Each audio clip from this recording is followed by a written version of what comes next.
Hey everybody, I'm Becky Rogers and I'm Deanna Cole. and we are not quite super moms. Nope. And so today we're going to talk a little bit about identity. And I am a unicorn. yeah, she believes it, folks. Yeah. And as moms, we wear a lot of hats. We do. Yeah. We're some of us are wives and daughters and sisters and friends.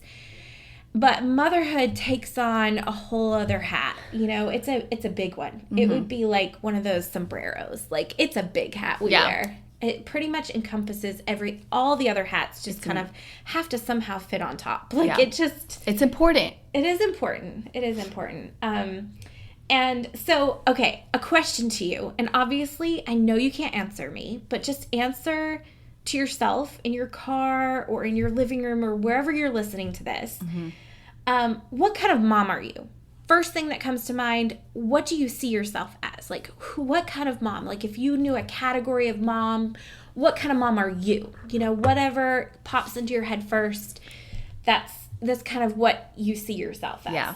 Be honest. Yeah, no. Yeah. Just, we can't actually hear you. No. I mean, I feel like somewhere out there a mom is saying that she is, she actually doesn't relate because she is a super mom. And you probably are, Mom. And you just keep at it because you're doing great. We're not. We're not. We're not. We're pretty open about that. Well, and I asked myself this question. And, really big time, I thought just, not enough. Yeah. I'm just not enough. Not enough. We kind of grade ourselves. Yeah. At least I do. I think, this is where I should be.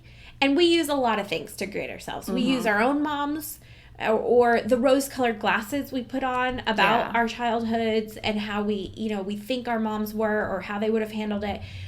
And then heaven forbid, we look all around us and we compare ourselves to every other mom around us. Yeah. I've been reading, I'm going to reference this book quite a few times because it's fresh on my mind and my heart.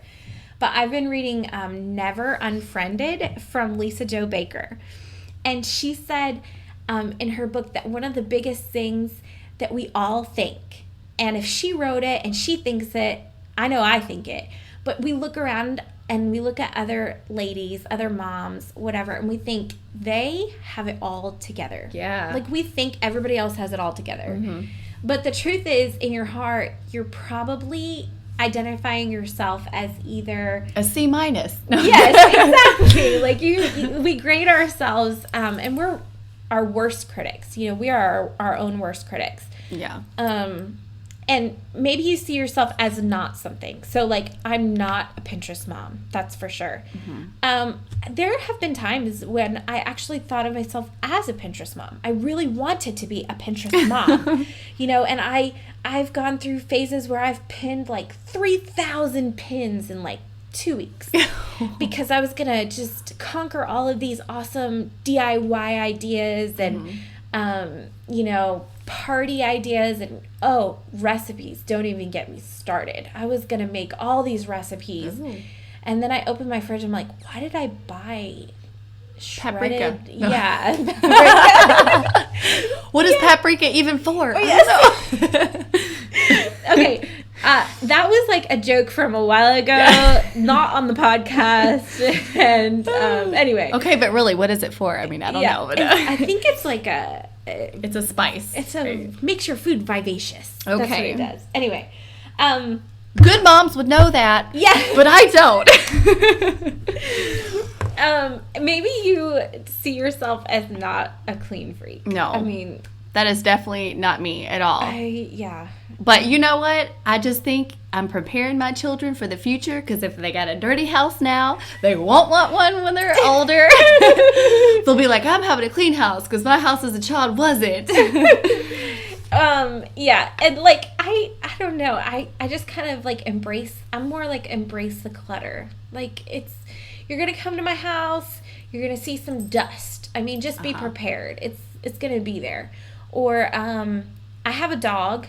And we have a dog door, and he has access to our backyard. So there's going to be grime on the floor, or paw prints. That's a big one. Paw prints. In fact, if you went down to my living room right now and you looked at my sofa, you would see paw prints on that sofa just because the dog has this, we have two sofas kind of, and one of them the dog knows is kind of his. He doesn't go on the other one. He goes on his sofa, and there's always paw prints. So whenever I have people over, Clues. yeah, exactly. He's like, this is my space.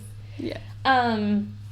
Or maybe you think I'm not a fun mom. That's really, like, if there's one that I can identify with the most, I wish I was more of a fun mom. In fact, there's a blog coming, or maybe by the time we release this podcast, that blog will already be out. So check the blog, because there might be a blog about being a fun mom. But I wish I could be more stress-free, and just, I think I'm all keyed up, a lot of the times. I'm just, like, thinking about a lot of things, and I seriously will be driving down the road, and my kids are talking to me, and it is like I'm on a different station on the radio. I'm just not even listening. And then they'll be like, Mom, we asked you a question 3 minutes ago and you still haven't answered us. I'm like, I don't know. What did you say? Just like I'm just always thinking about stuff sometimes, and I just don't know how to relax as easily. I mean, I'm kind of the opposite. I feel like I play around too much sometimes, and I need to, like, focus, Deanna, and think about things, have some serious conversation with your children, instead of being like, hello, Grayson, how was your day? Would you like some fruit snacks? And they're just like, Mom, quit. Yeah, like Deanna, I think I introduced her at the beginning as like a Mary Poppins mom, and she really is. I mean, I'm not there for all the little nitty gritty stuff, but I have a feeling that I would love to grow up in her household, because she's just fun. Thanks, Becky. No, really, she is. And that's why she's writing the blog about being fun. And I'm like, let's be serious. Let's do all this, And we balance each other out. Yeah. Like, we totally need each other. But anyway, I don't know if she needs me as much as I need her. I do, Becky, I do. But, and maybe you're not organized. Maybe you're like, I am just the mom that can't keep it all together. I can't keep track of schedules or whatever. Moms carry a lot. I know I have a friend who's in baseball season right now. Not baseball, soccer. Yeah, I have moms in baseball season and soccer seasons right now. And they are literally pulled in every single direction. Ooh. I mean, I don't know how they juggle it all. Karate is a lot in our week. But other than that, I mean, I don't know how they juggle all practices and games and this and that and tournaments and whatever. It's crazy. They gotta really love their kid, they really do. I don't know what that says about us, but that's okay. That's okay. Or maybe you identify yourself by the negatives. Maybe you're like, I am a yelling mom. Like, I just really struggle with yelling. I've been there. I don't know, I feel like it's one of those things that God has freed me from a little bit. Not always. I still yell sometimes. But I think it's one of those things that I really asked God to help me stop doing. But I have been there. You're not alone. If you're a yelling mom, like, I totally get it. I would have called myself that too in times past. Try a whisper, because it's really scary too. Ooh, yeah. Deanna's a kindergarten teacher, and she is the bomb.com. I mean, you should like see her when she deals with kids, because kids, they feel loved, but they feel disciplined too. So it's good. Maybe you're an insecure mom. Maybe you just don't ever feel confident in your decisions, or you always feel like you have to explain yourself, why you do certain things. I've been there too. Still there sometimes. Just I always ask Mark, like, is this right? I mean, is this the right decision as a parent? Checking. I don't know. And it's good. That's, husbands, we're in this together, as parents. But maybe you just feel like a failure. Maybe you feel like you've just made some mistakes as a mom, and you feel like those things define you. Or worry. Maybe you're a worrying mom and you just can't really release that. We've all identified ourselves as different things, and a lot of times it's negative, and we just can't. I want to say we can't help it. It's kind of true. It's just our culture, and like I said, we compare ourselves to a host of different things. Our own moms and each other, and moms we see on television, and two, we compare ourselves to what we see on Facebook. We see these moms who are playing at the park with their kids and they take selfies or they take pictures of their kids, and you're like, I wish I had more energy to just go have fun and relax and take my kids to the park. Or I wish I wanted to go do fun things. Maybe you just don't even feel like you want to do that kind of stuff. Or whatever. We compare ourselves to everybody else's, what they put out on social media. It's really hard to disconnect from that. It's impossible almost without God's help to just say, I'm not going to compare myself to every other mom that I see.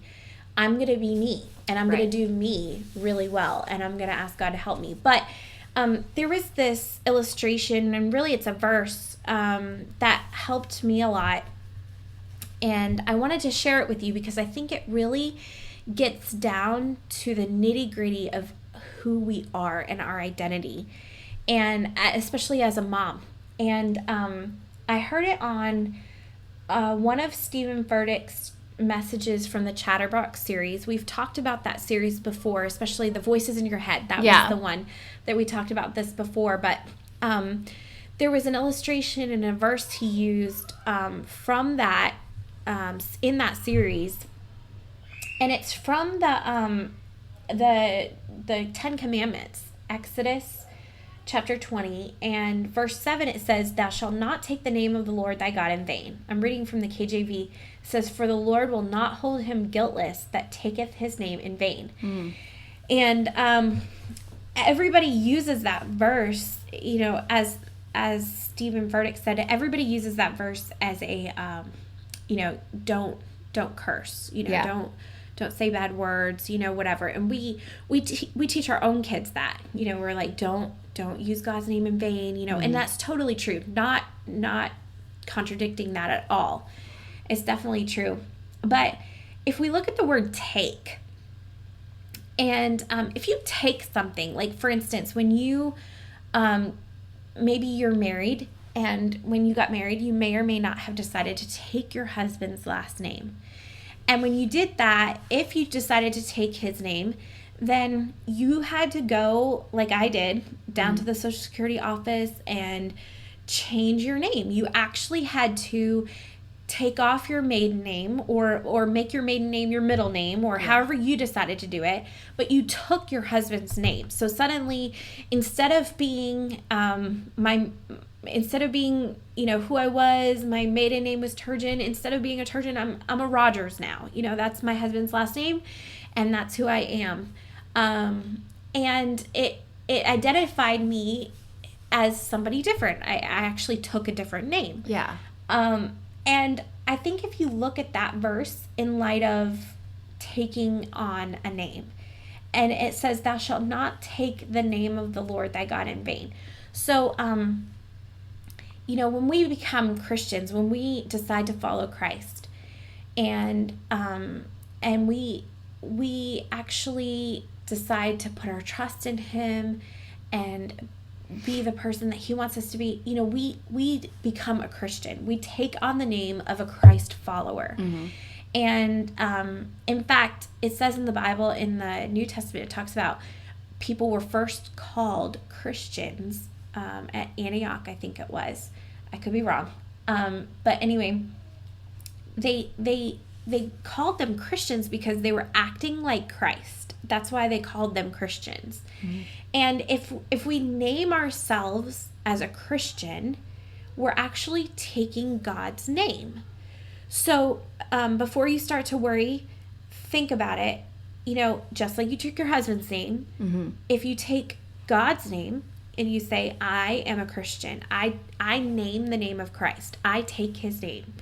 The Bible says don't take it in vain. Well, how would we do that in light of this different perspective? Well, if we identify ourselves, if we say, even in our own hearts, because rarely do we say it out loud. Yeah. We hardly ever are vulnerable enough to say what we really feel about ourselves out loud.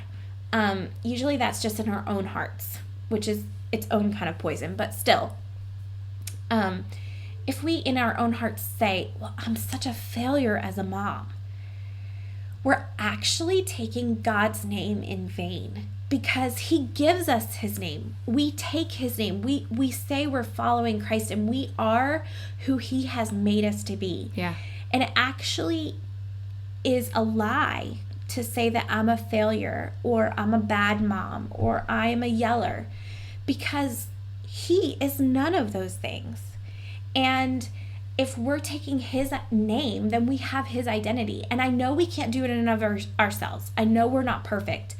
But if we are naming his name, then with that identity comes the help that we need to be who he wants us to be, and who he's called us to be. And the identity he's given us is different than sometimes how we portray ourselves or how we think of ourselves.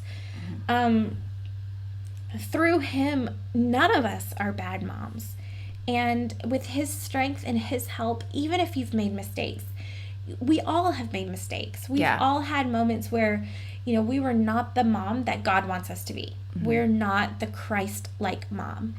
And it really is taking his name in vain but if we identify ourselves as that, and our mistakes, they aren't who we are. Our moments where we've struggled as moms, that's not who you are either. You are his. If you've become a Christian and you've followed after Christ, you are his, and his identity is yours. Yeah. And so you're not a failure or a worrier. You're not a slob or lazy or any of those things that you kind of see yourself as. Instead, you're forgiven. You're chosen. You're free. You are enough.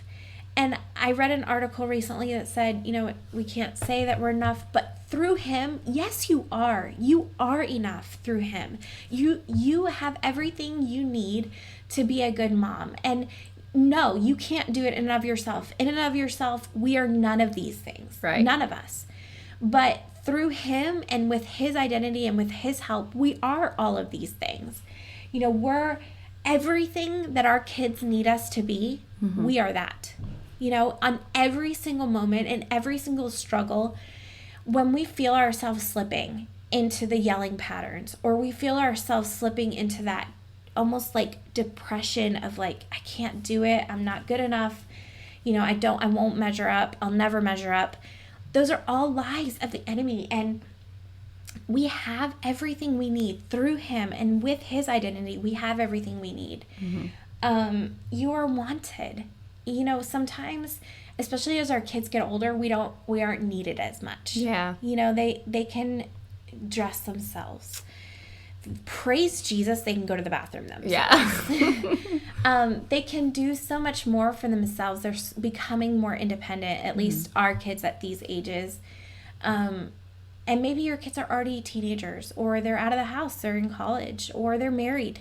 Yeah. And they don't need you anymore. Or it seems like that.